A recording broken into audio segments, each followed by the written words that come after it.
Game number 1 is live. We are on Belshevez stage with the Terran versus Zerky at the second semi-final at the ASUS ROG. And starting to the top left, we have the evil genius. It is Jaedong.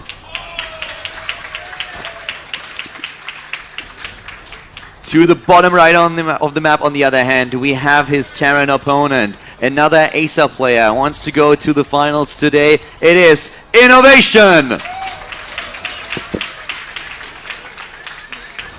And these two players have just met each other a week ago when they were both playing a best-of-3 at DreamHack Winter. Innovation, the victor, with a 2-1, he was able to take down the Tyrant here. And this is going to be such a great match. Jaedong is so strong in his matchup. He has 58 maps played, 37 maps won, and a 63% win ratio in this matchup. He has taken down opponents like Maru, MVP, Hack, 4G, GSC, and a lot of others. But on the other hand, we have Innovation. And Innovation has just the most insane Terran versus Zerg imaginable. He has a 73% win ratio with 86 maps played.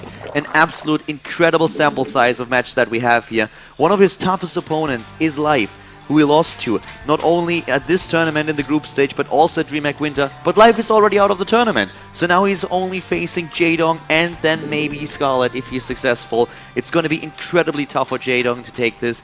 Innovation, I would say, is going to be the favorite in the series, but at the same time, he has taken a little bit of a loss when we, or a little bit of a bump in his win history when we had that change to the Widow Mines. Yes, that did hurt him momentarily, as it did when Hellbats, his lovely little Hellbats were nerfed, because that's when he was truly untouchable on TVZ. With the Hellbats. Then it seemed like, oh, okay, now it's over. No, it's not. Widowmine's nerfed, over. No, still it's not over.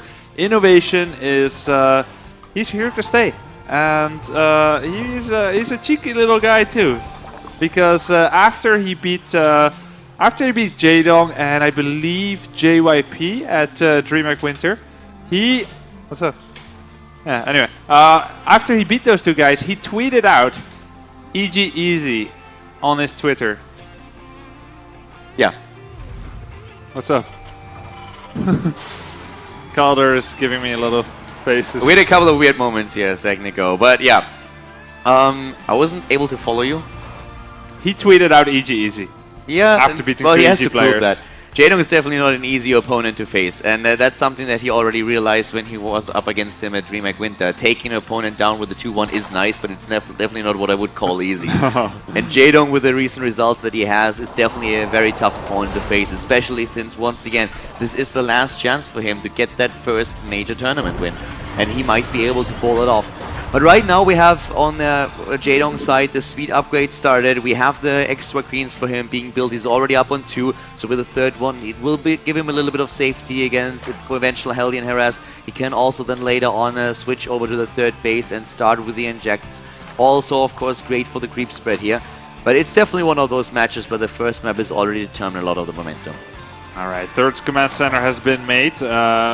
Not as part of the natural wall-off, as we've been seeing sometimes this tournament. It's right next to his main command center. Very standard build here, gonna go up to some Hellions. And really, let's say if you talk about completely changing up your early game in the TVZ matchup, like, oh, I'm gonna open up with tanks right away. Really, it ends up not working out that well. If the opponent sees you going that early for a tank, you've got no map control. Ooh, nice save there on the mule. Brings back one more load of minerals. Oh, if he gets that one. No. Alright. So, yeah, this is a very standard opener, and it's really just very important to be able to get out there. Hellions are very quick-moving units, and you need to make them early on, which is why the openings for TVZ have been really rather standardized. Yeah, they definitely are. And one of the moments where the game starts to change a little bit is when we have the medevacs into play, because then the Terran player is able to just move on to creep, try to force it back a little bit. Especially important against Zerg players like Scarlet, who are very well known for their creep spread. That gives them a huge edge in the map. One of the reasons why you would go for a tank in the early game against the Zerg player is if you're really afraid that he might go for one of those aggressive baneling attacks or maybe the roaches. Just something to give you a little bit more safety. Widow Mines are very good, but in this scenario not usually the weapon of choice. and especially with the change that we saw to the siege tanks, they can become a little bit more viable, but they don't have the mobility that you can achieve with the Widow Mine, so which is one of the main reasons why Terran players really enjoy still playing with them. Yeah, and to reiterate also, the beauty of this matchup isn't in the early game variation, it's in the balance at every point in the game. The early, the mid, the late. It's really a matchup where people's mechanics and tactics have a very large bearing upon the game, and TVZ is a very back and forth type of play, which is so cool to see. Look at Jaedong now swerving around with those Zerglings, trying to get us around from the bottom. He is getting rewarded there with at least one Hellion kill. Gets one Hellion kill and is trying to chase down the rest of them, but has to fall back there. Those Zerglings won't be able to take down too much. Maybe another Hellion, but that's about it. Gets blocked there by a friend. And that's one, that's definitely really true. I mean, if you're running away from a bear in the woods, you don't have to be faster than a bear, only you have to be faster than the slowest person. That's what happened there. But suddenly, the Zerglings are in the natural and taking down not only the last few of the Hellions, but also chewing away at the Marines. I'm still, speaking of chewing, I'm still thinking of your bear analogy. You've only got to be faster than the slowest person. That is so mean. Oh, but it's true and you know it. So if you go into the woods, like, always make sure that you have someone with you that's really, really slow. Or trip the fast guy. Yeah, that's something that you can also do. If the guy is running in front of you, just trip him and run past him, and that will solve all your problems. So is this normal, a fourth already at 9:30 from Jaedong? It's actually a fort that he will probably not be able to secure right away, and it's definitely something that he can as soon as he has that bunker up, and so the Marines have to stick around for a little bit longer. It's definitely a quick saturation, a very early saturation at that third base. Usually the most Terran players will just wait a little bit longer with that, but as soon as he has that bunker up, he will have the safety that he needs to really go through with this. Jaedong, on the other hand, is now already taking a fourth base because of it, and he's also heading straight into the Spire here, so we will see Link Meter Baneling for him. Speed upgrade for the Overlord is not going to only help him to have a quick look at the main base of his opponent, but also then with the Overseers, giving them the speed advantage. And here we have the move that I was talking about earlier, and it works so well for Innovation. Moves onto the creep, sees the Double Queen, takes them down, and immediately when the Zerglings approach, he's moving back. But now it's time for Jaedong to put on some aggression here, going towards that third base, and the bunker proves to not be enough against this many units. The double drop in the main base on the other hand, and the natural, my bad, takes down another queen, and suddenly Jaedong is looking at only two queens here for the injects. Innovation even taking down the Zerglings as well, stutter stepping away from that queen, moving towards those mineral patches, and giving those things just a very small amount of surface area. Such a nice trade for the Terran player here, really well done. Getting so much mileage out of those Marines, and it's right before the Mutalisks are coming out, dropping two more Marines here. Those are not going to kill another queen, are they?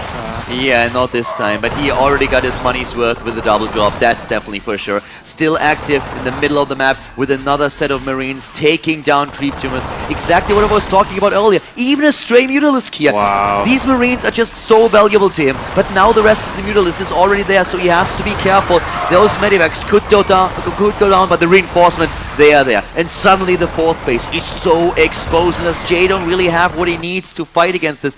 Doesn't really look like it. Just now getting those Zerglings into the picture, but the hatch is already very low, and even if he doesn't take it down right now, he can just send it into the drop later on. Good focus firing here. Widowmine shots off against the Mutalisk. Really good job by Innovation so far, but Jaedong holds on to that fourth. Yeah, holds on for now, gets that speed upgrade out for the Banelings. Strangely enough, I feel like it's almost came already. Like, okay, sure, the supply is very similar, but the Innovation did so much damage with that, with only 1-1 Marines. If he can do that with 1-1 Marines, what's going to happen when he's at 2-2? And Jaedong now morphing in some Banelings here, trying to be ready for the next attack. Will get the 2-2 upgrades himself, though, on those melee, and he's still got his fourth base ready, so gonna have to wait and see what he can do here. Banelings are now gonna be rolling in. It's Jaedong is gonna be the aggressor here as he moves in with the Banelings. There are no Widowmines burrowed here just yet, and he does end up killing a lot of them. Sniping those medivacs, and I wouldn't say that it's game already because we have no medivacs for Innovation. That's the problem. He's only looking at two. He doesn't have that support that we saw being used in other games. At this point, he's really struggling a little bit to make this happen. The third is very well defended now with that attempted wall, but it's not completed yet. The Banelings could just roll in here. Jaedong is still on 4 bases. He has a good economy. The 2-2 is done, and that's when Zerg is getting really strong in the mid game. The transition is going to be a little bit more complicated for him later on, but so many of those Marines just don't have the area where they can't be defended. There are just no medivacs, and the only thing that really keeps this third base alive are those missile turrets and those bunkers that we have there. The army for Innovation is very low. He's at 42 army supply against 65. Jaedong with so much aggression here, and both of them on 2-2. One of the things to consider also is that Innovation doesn't even have the resources to go for 3-3. Yeah, it doesn't have that quite now, and of course Jaedong neither, because he doesn't have the hive there, or infestation pit. Really starting to try and press the issue here. A bit of a misread from me there, thinking it's over, because it's actually Jaedong is looking like he's grabbing an advantage in this game. Will the supply depots be up? Yes, they are, but there are some units there. Now Jaedong moving in here at the third. That third base is so exposed now. Widowmine shot goes off, doesn't kill too much on the other hand, and now the Banelings are closing the distance, trying to roll into those Marines, and they're getting the connects. The Mutalists are chasing down all of those few medivacs that still are in the game. Only 2 able to survive, and the rest of the Zerglings attacking the SCVs at the natural. Still going ham at that third base. The Zerglings trying to take down as many of the Marines as humanly possible, and Jaedong is doing a great job here, taking a 50 supply lead against his opponent. Still annoying with a single Zergling taking down SCVs at that natural. Innovation is just so busy defending his third that he didn't even realize it. Sometimes one man can succeed where an army might fail, and all because it doesn't get noticed easily. Did the Zergling get picked up yet? Well said. I think the Zergling has been taken out. I think the SCVs at some point He's a hero. Took him down. Innovation is trying to hold on to that third, but it's going to be so difficult. Jaedong, he just doesn't stop. He goes in again, even getting the infestation, preparing a transition into Hive Tech, and Anos once again is lagging. This guy is just incredible. That's the 3rd time today. Yeah, it is. The Anos Birne. I want to add my smiley face to it too, just to show how amused I am by this turn of events. You just made Jaedong angry. Yeah, you should be really careful. He's going to come to France. He's got a PC crash. Maybe if he had an ASUS ROG PC, it wouldn't happen. To be quite honest with you, this is super annoying for Jaedong right now. He has so much aggression going, so much momentum, always going down on that third base over and over again. And he knows that the strength of a Terran play is usually when those 3-3 upgrades are kicking in. Innovation isn't researching those, but he doesn't know that. He has no idea about this. He really feels that he has to press the issue now, that he has to go in, take down that third, cut Innovation off from the additional income, and then a lag and such a pause at this situation in the game is so annoying for him. There we have the drop, and both players are, of course, getting ready just to continue from here on out. And Jaedong, he has a massive fleet in supply, so he can really deal with this and could potentially end the game there. But what I really love about his style is that we have the infestation pit coming up. He's preparing for the late game, and there we go. Observer drops out, and we are already in a spot where maybe Jaedong could clench out victory. Only 30 supply left, army supply for Innovation. He's lifting that command center, he's moving it back. Jaedong with 90 supply is on his way to take down the CC. The Mutalists are moving in. There are 23 of them, and bye-bye command center, bye-bye third base, and Innovation is already on the ground, and Jaedong is just going in for the kick. Yeah, that pause there came 5 minutes to midnight, as at midnight that's the hour that Jaedong will clinch victory here in this first map in the second semifinals of the day. Jaedong now moving in with more Banelings than there's Marines. GG, and Jaedong takes game number 1 at the second semifinal.